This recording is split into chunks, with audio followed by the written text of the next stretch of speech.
తాడేపల్లిలో జోగి రమేష్ మాట్లాడుతున్నారు. లైవ్ లో చూద్దాం. తర్వాత ఆరోగ్యశ్రీ అటకెక్కింది కదా, ఇన్ని వేల మంది, ఇన్ని లక్షల మంది పాపం జబ్బులతో విలవెల్లాడుతూ హాస్పిటల్ చుట్టూ తిరుగుతూ ఆరోగ్యశ్రీ లేదు, గీరోగ్యశ్రీ లేదు పో అని చెప్పేసి హాస్పిటల్స్ యాజమాన్యాలు బయటికి తరుముతా ఉంటే ఇన్ని వందల మంది చనిపోతా ఉన్నారు. కనీసం పట్టించుకున్న పాపాన పోయావా? ఈ రాష్ట్రానికి పరిపాలన ఉందా? ఈ రాష్ట్రంలో పరిపాలన ఉందా? ముఖ్యమంత్రి ఉన్నాడా? ఆరోగ్య శాఖ మంత్రి ఉన్నాడా అని చెప్పేసి ప్రశ్నిస్తా ఉన్నారు ప్రజలు. ఎక్కడ? ఒక పక్కనేమో రైతన్నుల విలువెల్లాడుతున్నారు, ఒక పక్కనేమో విద్యార్థులు ఫీజులు కట్టక ఆ కాలేజీ యాజమాన్యాలు బయట నిలబెడతా ఉంటే ఆ తల్లి తండ్రి ఆ పిల్లలందరూ కూడా అల్లాడుతున్న పరిస్థితులు. ఒక పక్కన మన జనం పేషెంట్లుగా మారి, మనం ఏదన్నా జబ్బు చేస్తే పేషెంట్లు ఆ హాస్పిటల్కి వెళ్తే పొమ్మని చెప్పేసి కార్పొరేట్ హాస్పిటల్తో బయటికి తరుముతా ఉంటే చనిపోతున్న పరిస్థితులు. ఈ విధంగా రాష్ట్రంలో పరిస్థితులుంటే మీరేమో టెలికాన్ఫరెన్స్లు, వీడియో కాన్ఫరెన్స్లు, కలెక్టర్ల కాన్ఫరెన్స్లు పెట్టి ఏమి చెప్తారు? ఏం చెప్తావు?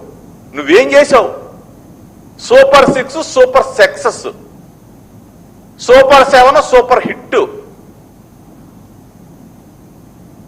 సినిమా డైలాగులు, సినిమా రాతలు వీటితో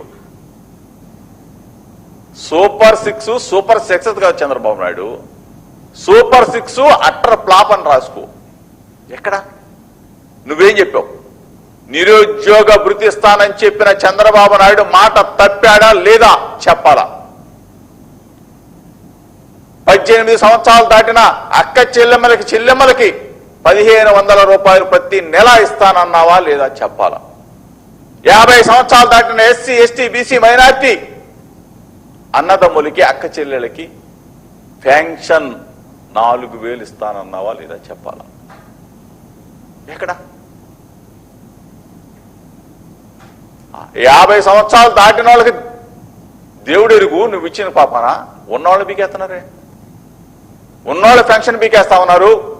భర్త చనిపోతే వితంతువైన అక్క చెల్లెమ్మకి పెన్షన్ ఇచ్చే నాదుడే లేడు. ఈ పరిస్థితుల్లో super 6 super success, super 6 utter flop అని కొటేషన్ పెట్టుకో.